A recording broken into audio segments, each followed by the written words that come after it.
যথেষ্ট মূল্যায়ন করছি, মূল্যায়ন করব এবং আগামী দিনে জাতীয়করণের মধ্য দিয়ে আপনাদেরকে আমরা নিশ্চিত করতে চাই আমরা আপনাদের সঙ্গে থেকেই কাজ করতে হবে। রাষ্ট্রীয় স্বীকৃতি স্বরূপ এবং শিক্ষাকে আধুনিকরণের লক্ষ্যে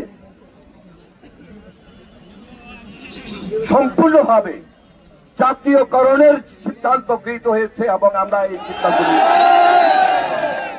এটি খুব হালকাভাবে দেখার কোনো সুযোগ নাই, এটি খুব ছোট্ট কথা নয়, এটি একটা কমিটমেন্ট।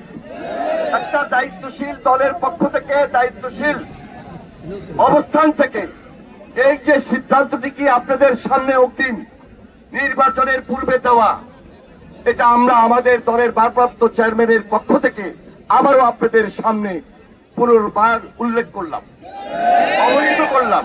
থেকে আন্দোলন করছেন গত 12 তারিখ থেকে আজকে 20 তারিখ পর্যন্ত,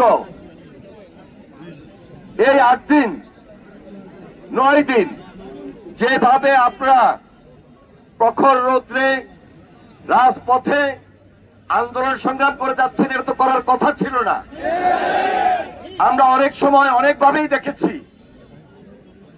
শিক্ষকরা বারবার রাস্তায় আসতে হয়, শিক্ষকদেরকে আন্দোলন করতে হয়, আবেদন করতে হয়।